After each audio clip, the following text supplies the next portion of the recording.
পাকিম্বুয়ে নামটা যে দিয়েছিলাম পাকিস্তানের, সেই নামকরণের সার্থকতা কি প্রমাণ হয়েছে এবার, নাকি আপনি রাগ করলেন?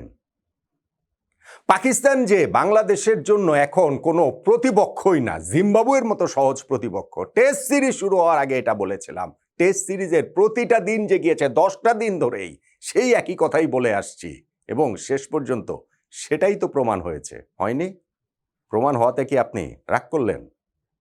অভিনেতা মোহাম্মদ রিজওয়ান ওভার অ্যাক্টিং করে যার 50 পয়সা কেটে নেওয়ার ঘোষণা আমাদের ক্যাপ্টেন নাজমুল হোসেন শান্ত দিয়েছেন স্লেজিংয়ের মাধ্যমে, তিনি ইনজামামুল হক হতে পারবেন না বলেছিলাম তো এই শেষ দিনের আগে, সেটাই তো হয়েছে।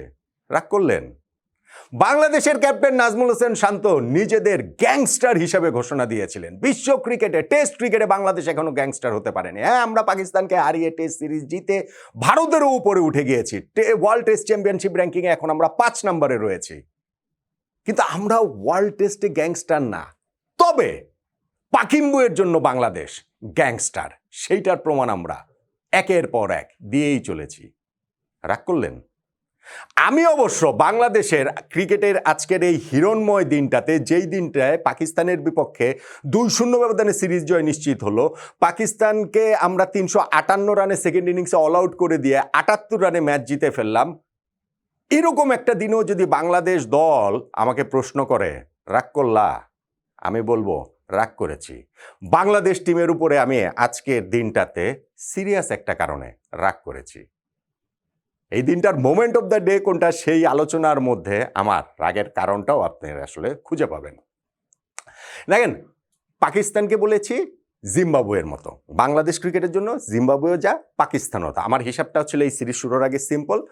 পাকিস্তানের বিপক্ষে আমরা সর্বশেষ টেস্ট সিরিজ জিতেছি, ওয়ানডে সিরিজ জিতেছি, টি20 সিরিজ জিতেছি। ওয়ার্ল্ড ক্রিকেটে জিম্বাবুয়ে ছাড়া আর কোন দলের বিপক্ষে একটা সিরিজ শুরু হওয়ার আগে এরকম কনফিডেন্ট অবস্থায় এইরকম রেকর্ড সঙ্গে নিয়ে একটা সিরিজ আমরা শুরু করতে পারি? বাংলাদেশ পারে, জিম্বাবুয়ে ছাড়া কেউ তো পারি না। সেই কারণে Pakistan plus Zimbabwe equal to পাকিম্বুয়ে, এই নামকরণটা পাকিস্তানের করেছিলাম। আর যখন আমরা আজকে সিরিজ জয় নিশ্চিত করলাম, আমি দেখলাম আমাদের টেস্ট ক্রিকেট হিস্ট্রিতে টানা 4টা টেস্ট ম্যাচ জয় একটা প্রতিপক্ষের বিপক্ষে ওই জিম্বাবুয়ের বিপক্ষেই হয়েছে, আর কারো বিপক্ষে হয় না। ইনফ্যাক্ট পরপর 2টা সিরিজে প্রতিপক্ষকে হোয়াইট ওয়াশ করা, বাংলা ওয়াশ করা, টাইগার ওয়াশ করা, এটা আমরা জিম্বাবুয়ের বিপক্ষেও পারি নাই। বাংলাদেশ ক্রিকেট ইতিহাসে প্রথমবারের মতো 2-0 ব্যবধানে 2টা সিরিজ আমরা কোনো দলের বিপক্ষে জিতলাম, সেইটা পাকিস্তানের বিপক্ষে। তো তাদেরকে পাকিম্বুয়ে বললে আসলে রাগ করার কি কোনো কারণ আছে? এখন আজকের এই শেষ দিনের কথাটাই যদি আমি শুধু বলি, যে এটা তো মোমেন্ট অফ দ্য ডের আলোচনা, আমরা অন্যান্য আলোচনা তো নিশ্চয়ই করবো অন্যান্য ভিডিওতে। এইটা আসলে হবেই, মানে পাকিস্তানের 121 রান প্রয়োজন, বাংলাদেশ 3 উইকেট নিতে পারবে কিনা। হ্যাঁ, আগের দিনও বাংলাদেশের হচ্ছে গিয়ে অনেক রকম প্রেশারের জায়গা তৈরি হয়ে গিয়েছিল, মনে হয়েছিল বাংলাদেশ ম্যাচটা হারলেও হারতে পারে। এগুলো আশঙ্কার জায়গা, এগুলো ক্রিকেটের প্রতি আমাদের ভালোবাসা থেকে আশঙ্কা। কিন্তু মানে একদম মনের গোপন গহীন থেকে আমরা সবাই কনফিডেন্ট ছিলাম, যারা রাগ করেছেন তারা বাদ দিয়ে, যে বাংলাদেশ এই ম্যাচ জিতবে। ভাই, পাকিস্তান 437 রান করে টেস্ট ম্যাচ জিততে পারবে না। ক্রিকেট ইতিহাসে কেউ কোনোদিন পারে নাই। 149 বছরে টেস্ট ক্রিকেট হিস্ট্রি 2617টা ম্যাচে এই ঘটনা ঘটে নাই। এই পাকিস্তান সেটা ঘটিয়ে দিবে? যেই পাকিস্তান আসলে পাকিম্বুয়ে হবারই নয়, হতেই পারে না। পঞ্চম দিনও সেটা হবে না, এটা আমরা জানতাম, অবশ্যই জানতাম। হ্যাঁ, ঠিক আছে, মোহাম্মদ রিজওয়ানের সঙ্গে সাজিদ খানের পার্টনারশিপটা আমাদেরকে একটুখানি চিন্তার মধ্যে ফেলে দিয়েছিল। তারা কিছু হাফ চান্স দিয়েছিল, ওই যে একটা হচ্ছে গালিতে ক্যাচ নিতে পারেননি শুরুতে। মিরাজ একটুর জন্য এলবিডব্লিউ অ্যাপেল থেকে বেঁচে গিয়েছেন রিজওয়ান। তারপরে ধরেন হচ্ছে সাজিদ খানের একটা ওই নাহিদ রানার বলে টপেজ হয়ে গিয়েছিল, সেইখান থেকে উইকেট কিপার লিটনও আসতে পারেন নাই, শর্ট লেগে দাঁড়িয়ে থাকা কাছের তাইজুলও আসলে এগিয়ে আসেন নাই। ফলে ঠিক আছে, ওগুলো নিয়ে কিছু ঝামেলা ছিল, বাট আমরা জানতাম ভাই এটা মানে ম্যাটার অফ টাইম, কয়েকটা জাস্ট সময়ের অপেক্ষা। এবং সেই সময়টা আসলো এই পার্টনারশিপটা 50+ পেরিয়ে যাওয়ার পরে, যখন সাজিদ খানকে আউট করে দিলেন সেই তাইজুল ইসলাম। অসাধারণ একটা টেস্ট ম্যাচ তার কেটেছে, আরও একবার তিনি ইনিংসে 5 উইকেট নিয়েছেন, 6 উইকেটই নিয়েছেন ইনফ্যাক্ট। সো ওই পার্টনারশিপটা তিনি ব্রেক করলেন। তারপরেও 50 পয়সা কাটা যাওয়া অভিনেতা, ওভার অ্যাক্টিংয়ের জন্য সেই মোহাম্মদ রিজওয়ান ছিলেন, এবং তাকে আমরা সেঞ্চুরি করতে দেইনি। তিনি 94 রান করে আউট হয়ে গিয়েছেন শরীফুলের বলে, যিনি এই টেস্টে একটা উইকেটে নিয়েছেন, কিন্তু সেই উইকেটটাও কি ভীষণ গুরুত্বপূর্ণ আপনি দেখেন। আর লাস্ট উইকেটটাও তাইজুলে বলে কুডাম শেজাদ, যেটা হচ্ছে বিগ শট খেলতে গিয়ে যখন তিনি বাউন্ডারি লাইনে ক্যাচ দিয়ে আউট হয়ে গেলেন, বাংলাদেশ জয়ের উল্লাসে মেতে পড়লো, বাংলাদেশ জয়ের উল্লাসে ফেটে পড়লো। পাকিস্তানকে 358 রানে অল আউট করে দিয়ে বাংলাদেশ এই ম্যাচটা 78 রানে জিতে গিয়েছে। এবং ম্যাচ শেষে আমাদের পুরো টিমের যে ফটো সেশনটা যদি আপনি দেখেন, নাজমুল হোসেন শান্ত সবার সামনে ওই যে বসে, সামনে কয়েকজন বসলেন, শান্ত সামনে গিয়ে এক সাইডে হাত রেখে যেভাবে ছবি তোলার জন্য পোজ দিলেন, বোঝা যায় যে এই বাংলাদেশ গ্যাংস্টার হয়ে উঠছে এবং এই বাংলাদেশ সার্টেনলি পাকিস্তানের জন্য গ্যাংস্টার হয়েই গিয়েছে। তাহলে আজকের এই পঞ্চম দিনটার মোমেন্ট অফ দ্য ডে কোনটা?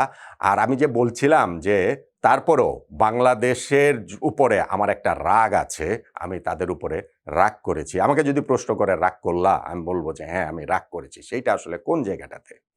পঞ্চম দিনের মোমেন্ট অফ দ্য ডে আসলে মোহাম্মদ রিজনের উইকেট না। মোহাম্মদ রিজনের কেউ সে কিভাবে হচ্ছে গিয়ে সে কি আর ইনজামুল হক হতে পারবে নাকি, ওইটা না। পঞ্চম দিনের মোমেন্ট অফ দ্য ডে আমার কাছে মনে হয় যে ওই যে আমরা ফার্স্ট উইকেটটা যে ব্রেক করলাম, আমাদের ওই পার্টনারশিপটা যে সাজিদ খানকে যে আউট করলেন তাইজুল ইসলাম, সেইটাই আসলে মোমেন্ট অফ দ্য ডে বলে আমার কাছে মনে হয়। তারপরে অবশ্যই রিজনের উইকেটটাও গুরুত্বপূর্ণ, আর লাস্টে যখন আমরা জয়টা নিশ্চিত হলো সেই মোমেন্টটাও তো আচ্ছা যখন বাংলাদেশের জয় নিশ্চিত হলো সেইটারই মোমেন্ট অফ দ্য ডে বললাম, কেননা ওই মোমেন্টটাতে তো আসলে নিশ্চিত হয়েছে বাংলাদেশের জয়টা, সেই কারণে সেইটাই মোমেন্ট অফ দ্য ডে। আর বাংলাদেশের উপরে আমার রাগ কেন ভাই? পাকিস্তান 358 রানে অল আউট করে তাদেরকে আমরা 78 রানে জয় পেয়েছি। পাকিস্তানকে আর 60টা রান বেশি করতে দিত বাংলাদেশ। 60টা রান যদি বেশি করতো, পাকিস্তান যদি 365 রানে অল আউট হতো, তাহলে বাংলাদেশ ম্যাচটা 71 রানে জিতত। 71 রানে জেতা পাকিস্তানের বিপক্ষে আনন্দটা কি আরো অনেক অনেক অনেক অনেক অনেক অনেক অনেক অনেক বেশি। আচ্ছা ঠিক আছে, 7 রান যদি করতে নাও দিত বাংলাদেশ, তাহলে বাংলাদেশ এই জায়গাটাতে আর 13 রান করতে দিত। 13 রান যদি করতো পাকিস্তান, তাহলে তো 358 জায়গায় 371 রানে অল আউট হতো। হ্যাঁ, সেইখানেও তো 71টা থাকতো। আগের দিন যেমন তাদের 2 ব্যাটসম্যান শান মাসুদ এবং সালমান আলী আগা, তারা 71 রানে আউট হয়েছে। পাকিস্তান বারবারই আমাদের কাছে ওই 71 সংখ্যাটা দেখলে একটু বিভ্রান্ত হয়ে যায়। সো সেই জায়গাটাতে আরও আনন্দ পেতাম। আগের দিনই যখন রিজওয়ান 71 পেরিয়ে গেছেন, তখনই মেজাজটা খারাপ হয়েছিল। তাও ভেবেছিলাম যে না আচ্ছা ঠিক আছে, যে দুইজন তো 71 রানে আউট হয়েছেন, এবং এই দিনটাতেও যদি আমরা ওই তাদেরকে 358 রানে অল আউট না করে আর 60টা রান যদি দিয়ে দিতাম, কিংবা যদি আর 13টা রান দিয়ে দিতাম, যদি 71 রানে জিততাম কিংবা 371 রানে অল আউট করে জিততাম, তাহলে আনন্দটা আরেকটু বেশিই হতো। নিশ্চয়ই এটাতে কেউ রাগ করেন নাই। রাগ করলেন?